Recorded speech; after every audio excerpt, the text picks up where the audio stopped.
Bienvenidos al podcast de Espacio Luzarra.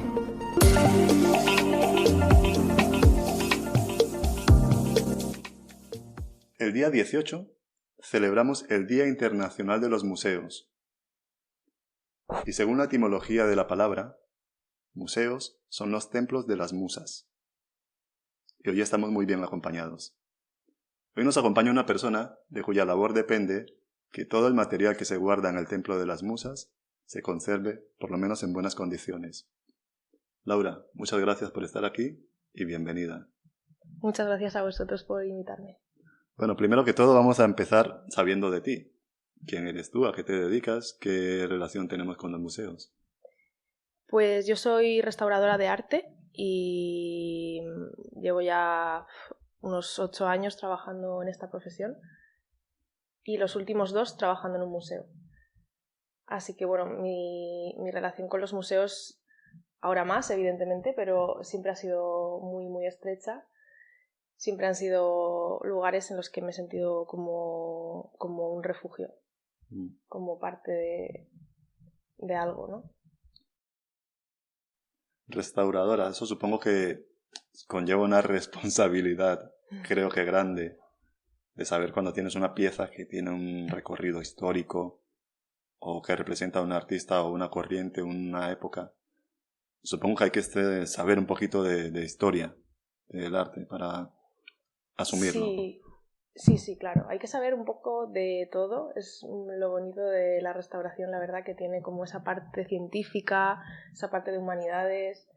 Es muy importante, claro, saber de dónde viene, de qué época, de dónde ha salido, ¿no? Es parte de nuestra historia, entonces sí, es muy importante saber de historia. ¿Siempre hay algo que restaurar?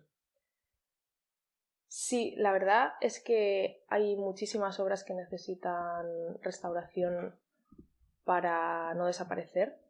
De hecho, ahora mismo hay muchísimas obras que necesitan de manera urgente una restauración.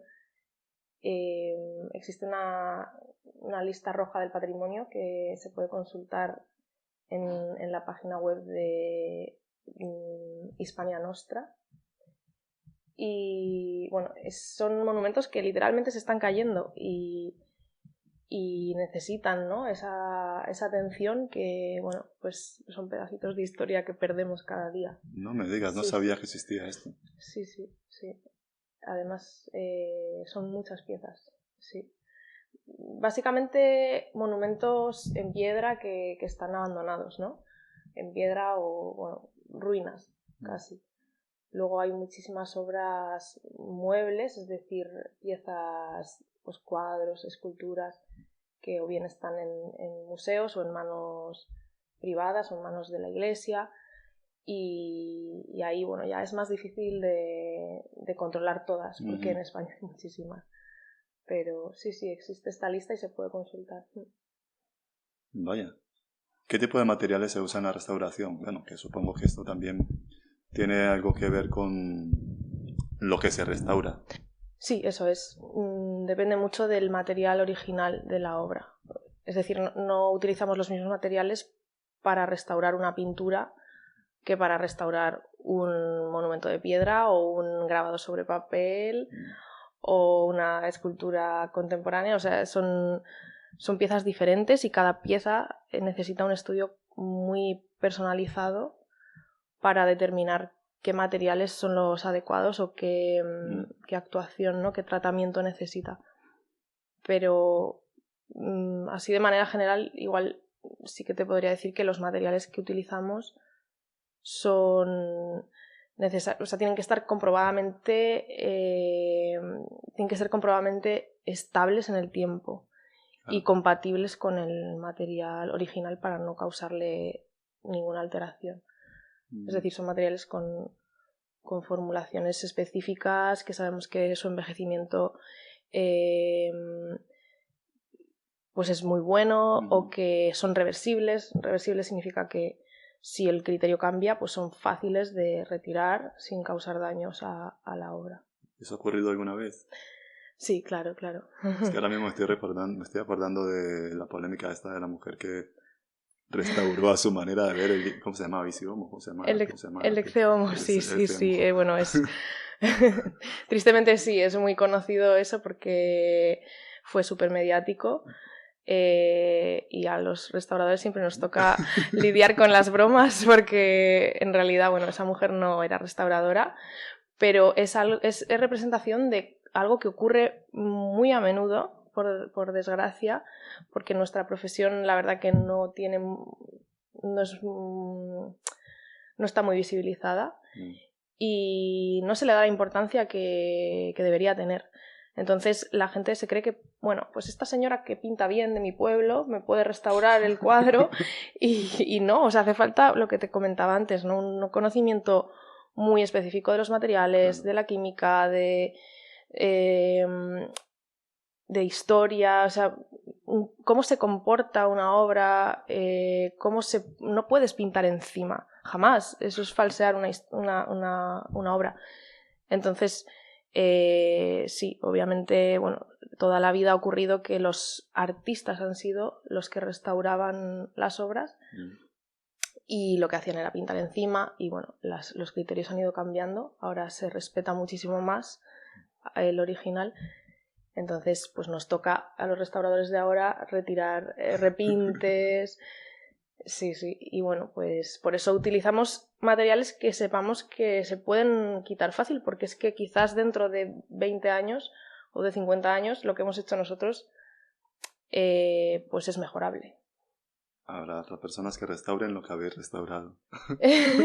Bueno, intentamos que no sea así, ¿no? Intentamos que nuestras acciones sean durables en el tiempo y que no sea necesario volver a restaurar. O sea, al final ese es el objetivo.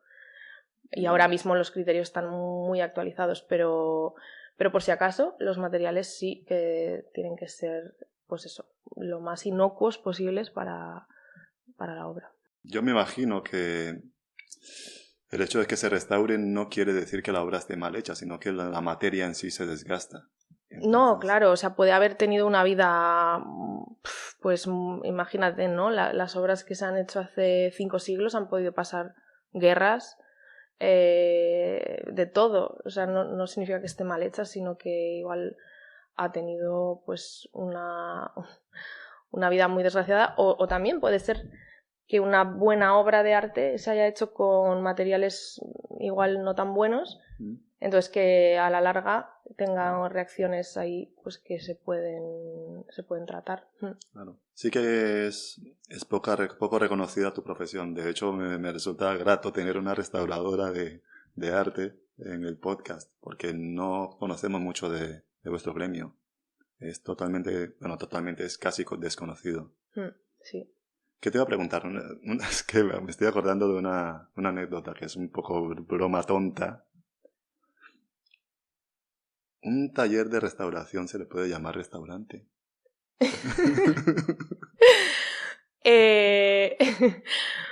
Pues bueno, la verdad que podríamos usurpar el nombre, ¿no? Porque además siempre que decimos a lo que nos dedicamos, por esta poca visibilidad que te contaba, tenemos que puntualizar siempre restauración de arte, porque si no la gente se piensa que es restauración de restaurantes. Claro, tienes que decir siempre la coletilla de arte, porque si no... Claro, sobre todo cuando era estudiante decía, sí, estudio restauración. Y yo daba por hecho que me entendían, pero no, se pensaban que era de restaurante. En el lenguaje común, no sé, decir, soy restauradora, lo siguiente es, ¿cuántas estrellas Michelin tienes? Sí. ¿Tú recuerdas el primer museo que visitaste? Sí, recuerdo de niña ir muchísimo al Museo del Prado. Yo soy de Madrid y mi madre nos llevaba muchísimo. Bueno, mi madre es que es una enamorada del Museo del Prado y nos llevaba con una amiga suya y nos hacían juegos así, pues de encontrar en este cuadro, no sé qué. Tengo ese recuerdo. Qué bueno. Supongo que tu madre también controlará algo de arte para hacer este tipo de juegos. Sí. Siempre le ha encantado el arte y bueno, Goya y Velázquez son sus máximos, tiene trabajos hechos sobre ellos que sí, de ahí me viene un poquito. ¿Restauradora también? Mi madre no, que va, solamente enamorada del arte. Y me pasó ese amor y yo, mira, lo he hecho mi profesión. Mira, qué bien. ¿Para qué sirven los museos? Ya sé que es una pregunta un poco abierta, pero me gustaría escuchar tu respuesta. ¿Para qué sirven los museos? Los museos son los depositorios de nuestra historia, ¿no? Es donde se custodia parte de nuestra historia y donde se conservan las obras que son representación de lo que somos como humanidad. Y bueno, no menos importante, se exhiben, es decir, se muestran a los que son sus verdaderos propietarios, que somos todos. O sea, las grandes obras de la humanidad deberían ser públicas. Claro. Y deberían estar al alcance de todos. Entonces, que esas obras pertenezcan a todos y que encima estén bien cuidadas, pues todo eso es lo que hace un museo. Vale. Que se conserven, ¿no? para las generaciones venideras. A mí el papel de los museos me parece que es democratizar el arte. Es muy, muy importante. ¿Y en qué crees que podrían mejorar los museos, si es que hay algo que mejorar en ellos? Pues siempre hay algo que mejorar. Yo creo que ahora mismo los museos, como todas las instituciones, necesitan hacer una revisión. ¿No? Necesitan revisarse, por un lado, pues todo ese etnocentrismo que tiene la cultura occidental, que bueno, pues hemos visto a otras culturas desde la superioridad y de hecho se ha expoliado muchísimo. No sé, por poner un ejemplo, la gran mayoría del patrimonio africano está en museos europeos. Eso es un expolio gravísimo a la identidad y a la historia, ¿no? de un montón de culturas. Entonces yo creo que ahora mismo el mundo está caminando hacia otro lado y los museos deberían ser la vanguardia de eso. O sea, deberían ir por delante, ¿no? Acompañando a la sociedad en ese cambio. Entonces, por un lado, yo creo que eso, la mirada etnocentrista y colonial. Y por otro lado, por supuesto, pues una mirada más feminista que bueno, las mujeres en los museos pues están puestas como objeto de disfrute de un espectador que era siempre un hombre, ¿no? Y no como sujetos, creadoras de arte que somos pues como seres humanos. Las mujeres siempre hemos sido creadoras y de hecho hay unos estudios bastante recientes muy interesantes ¿cómo se llama? Creo que es Elizabeth... bueno, ahora me saldrá. No te puedo ayudar.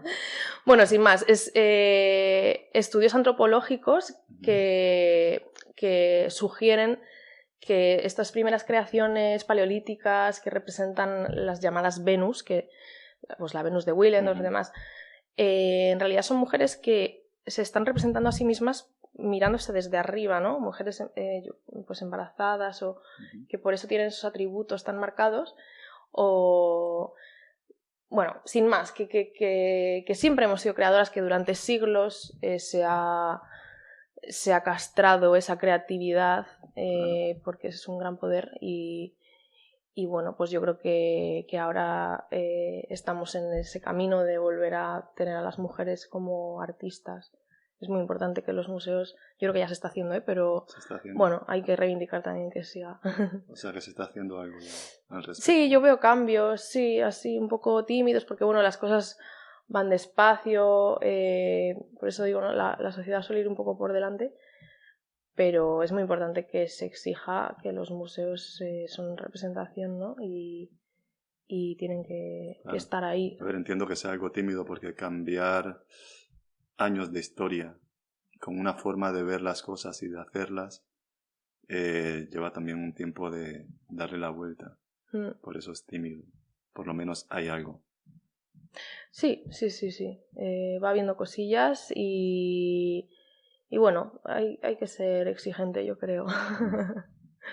¿En qué momento, cuándo, quién o cómo se decide que una pieza de arte es una obra maestra? No sé si es una demanda del público, o es una persona que ha pagado mucho dinero por ello, o es una persona que dirige un museo, o varias. En esto estoy un poco perdido. Una obra maestra, pues yo creo que es como una especie de convenio colectivo, ¿no? Que cuando todos sabemos que una obra es especial por algo, porque nos transmite, de alguna manera la sociedad está cuidándola y se transmite en el tiempo. Yo creo que sí. Bueno, depende, ¿no? También de muchísimos factores, de quién es el propietario, de las vicisitudes que Claro. pasa por la vida, pero yo creo que, bueno, hay muchísimas obras maestras que se consideran así porque la gente lo ha valorado y ha encontrado esos valores y por ello se ha conservado. Claro, conservado, perdura en el tiempo. Pero has dicho algunas palabras que me van sonando y vamos, creo desde mi punto de vista que me respondo a la pregunta que te he hecho. Una obra maestra lo es sobre todo porque trasciende. Eso decir, es. que no se queda en una generación y ya está. Mm. Todavía a miles de años de distancia se sigue hablando, se sigue viendo, se sigue contemplando ciertas piezas que son claves en nuestra humanidad. ¿Por qué es importante el arte, Laura? ¿O para qué sirve el arte? Sí, es esa pregunta. ¿Para qué sirve el arte? ¿Para qué sirve? Porque Porque es importante. Porque es importante el aire. ¿Para qué sirve?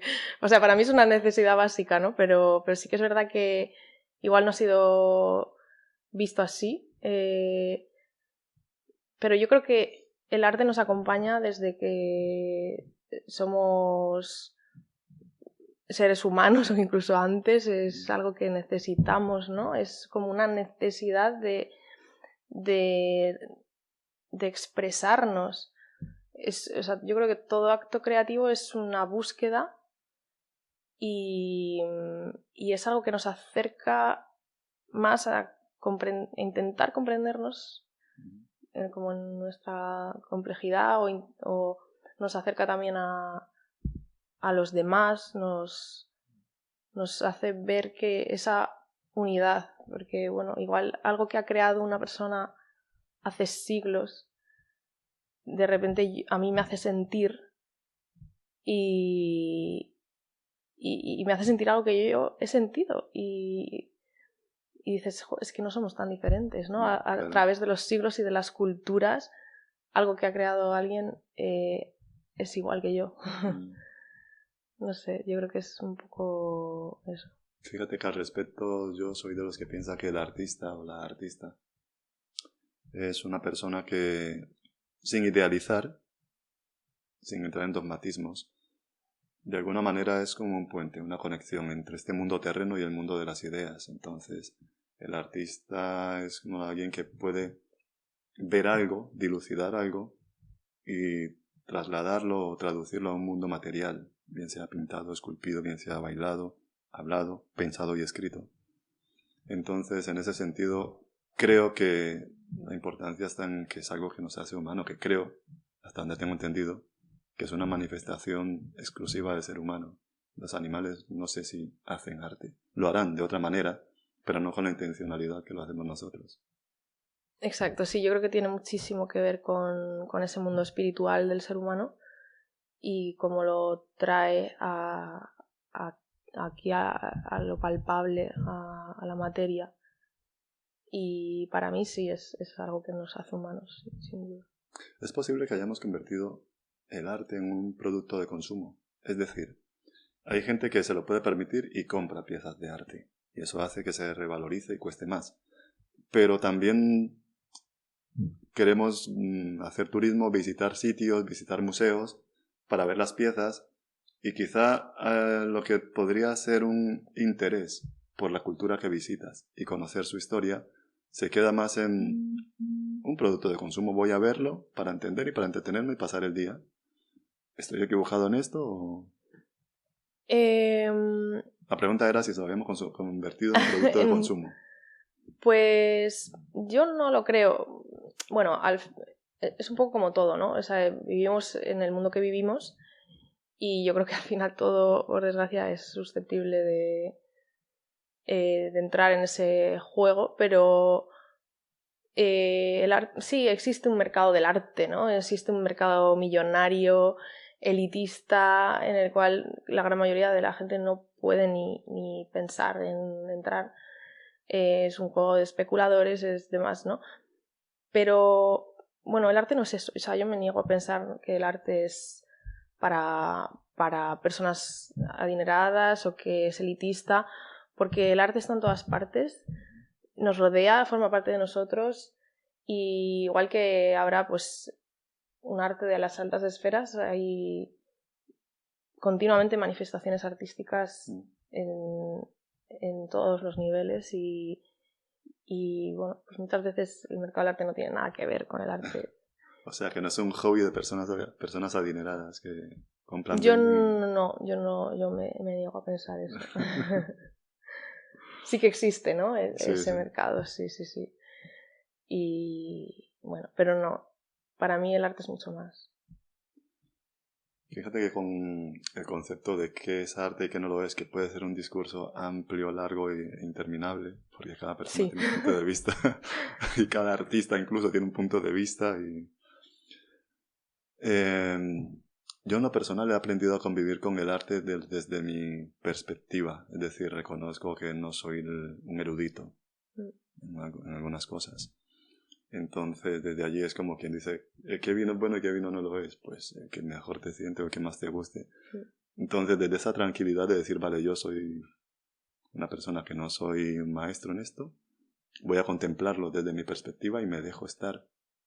Y desde allí he aprendido a ver el arte de un modo más tranquilo, no con las ganas de querer saber para extraer información por si me preguntan, porque me siento miserable si no controlo de esto. Y por lo menos desde allí es más llevadero acercarse al arte. ¿Y por qué esto? Te lo digo porque alguna vez, es otra anécdota, estaba yo con un compañero, un amigo, cuando yo vivía en Madrid. Yo vivía en Madrid un tiempo. Y claro, pues yo siempre he sido un curioso de la vida, un observador. Estábamos hablando de arte. Y claro, yo me vine arriba, me sentía yo como que yo era que controlaba mucho. Y en algún momento me paró ese compañero y me dice, a ver Andrés, ¿tú sabes qué es realmente el arte? Y le digo, no. Y me dijo, es el arte de frío. Es un chiste muy tonto que supongo que tú lo has escuchado muchas veces como yo los chistes de negro. Es, yo creo que la definición más concreta que puede existir del arte. Y además los restauradores lo sabemos muy bien porque nos ha tocado muchas veces morirnos de frío en el andamio. Es verdad, no había tenido en cuenta eso. A veces trabajáis al aire libre. O sea, no estáis en un taller todo el tiempo. Sí, al aire libre o dentro de una iglesia que hace más frío todavía. Sí. Un museo es como el top donde puedes trabajar siendo restaurador, pero sí. Es bastante común trabajar en andamios cuando trabajas pues restaurando fachada o retablos. Claro. Pues qué ingenuo de mí, pensaba que estabais todas en vuestro taller con la musiquilla, con la calefacción, con la lupita viendo cositas. Vale. Sí, esa es la imagen más típica. Claro. ¿Tú cultivas algún tipo de manifestación artística? Sí, aparte de mi profesión como restauradora, me gusta mucho pintar y bailar. Y bueno, pues yo qué sé, he hecho alguna cosilla así de encuadernación, me gusta mucho el teatro, aunque hace tiempo que no he hecho tampoco. Pero sí, lo necesito muchísimo. Yo creo que una persona que le guste el arte difícilmente se queda solo con una cosa. Es difícil. Normalmente abarcas más terrenos. Claro, sí, te aporta muchísimo. ¿Alguna vez te has sentido atrapada por una pieza que te abarca en ese momento y no dejas de mirar? Y no sabes si ha pasado 2 minutos, 1 hora. Sí, afortunadamente siento muchas veces esa conexión que te hablaba de cuando una obra te transmite y te hace transportarte a ver qué sintió su creador o te conecta con algo súper profundo de ti. Por eso, no sé, lo que decías de entender de arte o no entender o ser un ignorante. O sea, bueno, yo me considero súper ignorante. Hay muchísima gente erudita del arte, pero a mí me da mucha rabia cuando alguien me dice yo no sé nada de arte, porque no lo creo.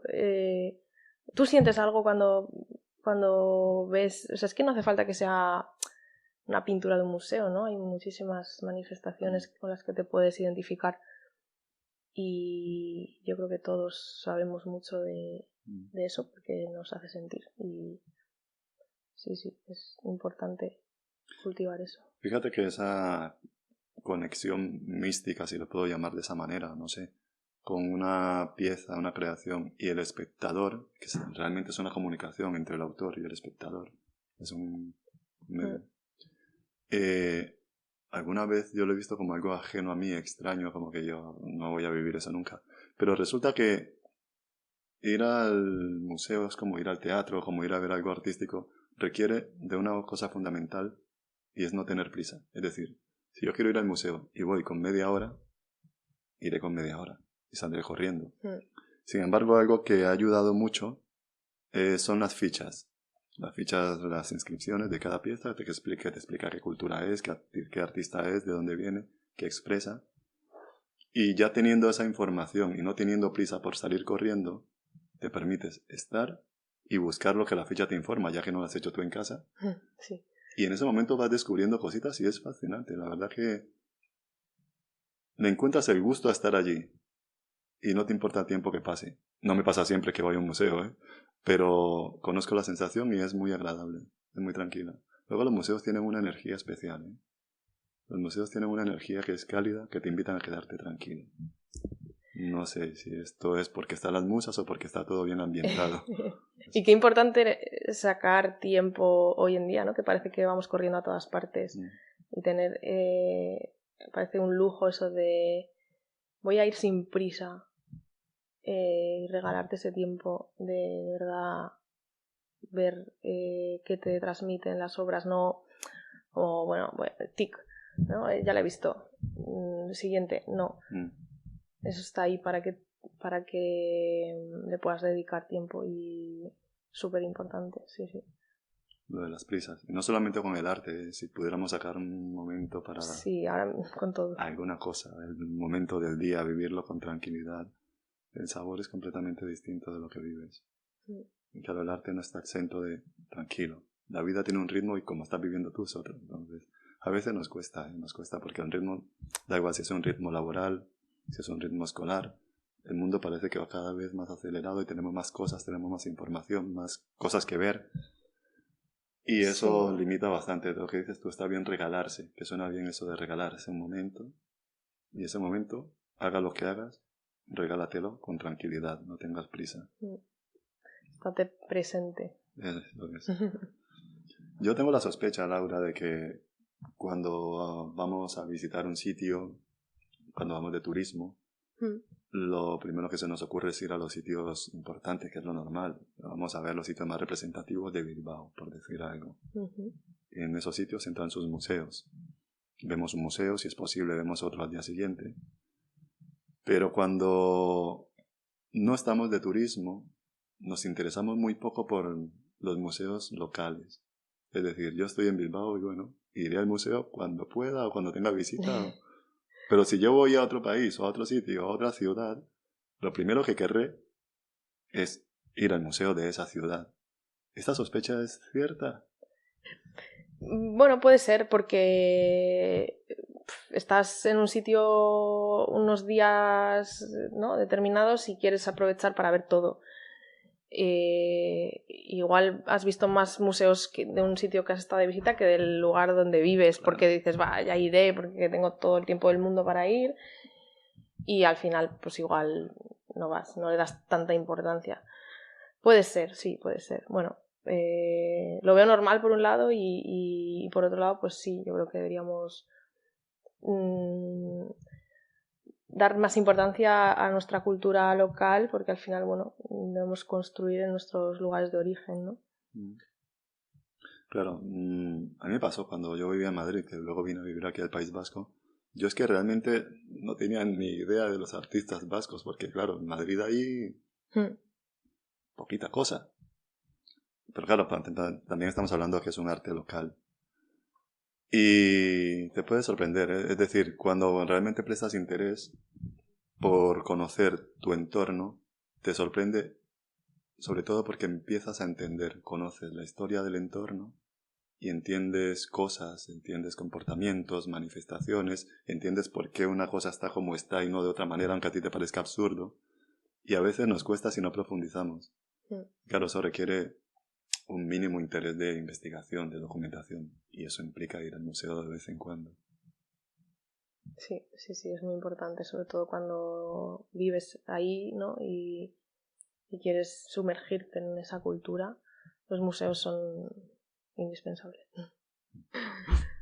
Mira, Laura, cuando estábamos preparando el podcast anterior, que hablábamos de varias piezas históricas, a mí me sorprendió que vi, no he estado yo en Camboya, he estado cerca, pero no en Camboya. Y cuando he estado, pocos museos visité. Sí, visité cosas, templos y eso, pero museo, no lo hice. Entonces vi la pieza de un dios hindú, que es el Ganesha sentado, que es un dios con cabeza de elefante. Realmente es pequeña la pieza, de piedra, pero la vi que la tenían en el exterior del jardín y eso me llamó la atención. Porque normalmente, por lo menos los occidentales, lo que hacemos es que esto tiene un valor fundamental, lo metemos aquí en una urna, con la iluminación adecuada, con la temperatura adecuada, la humedad adecuada, y que no me tiren fotos y que no lo toquen mucho. Pero allí está en un jardín. Es decir, te estás comiendo el bocata y está el Ganesha aquí al lado tuyo. Y Ganesha tiene unos cuantos añitos más que tú, o sea, bastantes. Me chocó mucho ese contraste entre el concepto occidental y el concepto oriental, que no sé si es que a lo mejor ellos no le dan tanto valor, o sí, o es otra forma de... Sí, es una manera diferente de pensar. El concepto, o sea, bueno, es totalmente distinto, ¿no? Igual los occidentales le damos mucha más importancia a la materia y los orientales le dan más importancia igual al concepto. Es decir, o sea, hay templos, por ejemplo, en Japón que continuamente están sustituyendo los materiales, pues porque a ellos les parece súper natural que si la madera se ha podrido, pues la cambien por nueva y ya está. Igual han cambiado todos los materiales, no sé si tiene templos del siglo X y claro, a lo largo del tiempo han ido cambiando los materiales, igual no le queda nada de original como material original, pero para ellos sigue siendo el templo del siglo X, porque es el mismo concepto, ¿no? Entonces es una manera diferente de pensar. Pues fíjate que yo lo que noté es que el concepto de lo sagrado, lo conectado con lo espiritual, tiene para los orientales un significado, una potencia muy, muy superior a lo que es el concepto de arte para nosotros. Entonces, lo mismo te encuentras el imperio de Angkor en piedras, por allí en un bosque, con muchas raíces de árboles, que nadie corta los árboles. Son sagrados los árboles. Afortunadamente. Entonces, da igual que se deteriore, pero eso está allí. Y bueno, eso es parte de la historia. Es parte, pero sí. Como te pongan una pequeña figura de un Buda en una plaza pública, vas a ver que todas las mañanas llevan ahí sus dedicatorias, iba a decir, ¿no? Algo que le ponen al santo. Sí, las ofrendas. La ofrenda, esa es la palabra. Y para ellos es todavía más potente esa ofrenda y esa imagen, esa idea, da igual si está hecho de madera, pintado o lo que sea, que la historia misma, Porque tal como lo tratan la historia, es como que, bueno, sí, es nuestra historia, pero no me importa ponerme aquí y vender un chiringuito de frutas al lado de este gran templo que a vosotros os interesa. Y me pareció eso también muy curioso. Muy curioso. Sí que me di cuenta en ese momento que los occidentales, lo que es la materia es... ¡Uah! La materia. Sí. Lo nuestro, esto es tangible. Eso es. Somos más de lo tangible. Sí. Es como que lo intangible se nos escapa un poco. Sí, yo creo que por eso es tan importante cambiar un poquito la mirada y descolonizarnos un poco y ver que nuestra manera de ver las cosas no es la única, ¿no? Que otras culturas pueden ver las cosas diferentes. ¿A qué museo volverías? Muchos. Pero un museo que me ha enamorado así recientemente fue el Museo de Antropología de Ciudad de México. Ese museo me volví loca. Volvería una y mil veces. De hecho tengo que volver porque no pude ni verlo entero, es una pasada. ¿Qué hay en ese museo? ¿O qué te llama la atención? Pues en ese museo hay piezas de todas las culturas de México, del Estado de México, que al final pues engloba un montón de culturas precolombinas y, o sea, según la zona pues hay muchísimas, ¿no? Culturas diferentes y la manera de estar expuesto, cómo está contado, las piezas en sí, es una locura. Mira que hay algo que me parece muy gratificante, escuchándote, como restauradora y como persona que eres, que cuando hablas de arte, tu concepto, tu enfoque en tus palabras está más en el contenido histórico, en el contenido trascendental de la pieza, que en el talento de la persona que la ha ejecutado. Porque a veces nos confundimos. El talento está bien y es importante y es muy interesante. Pero a veces el arte va más allá de alguien que supo hacer esto, sino es algo que representa esto.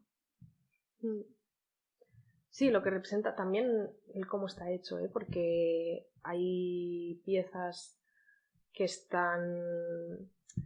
La factura que tienen, la forma de realizarse, es una técnica que alucinas que lo hayan podido hacer sin máquinas y eso le da muchísimo valor a esa cultura.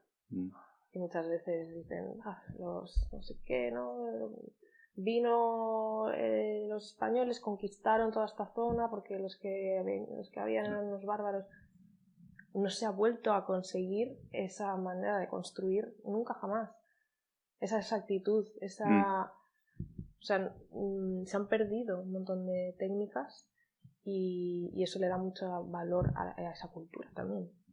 Fíjate que yo soy de Colombia y hasta donde tengo entendido el arte precolombino, sobre todo lo que es en la orfebrería, las máscaras, son todas iguales. O sea, no sé cómo lo conseguían, aparte de que la manufactura es muy pulcra, que sean iguales.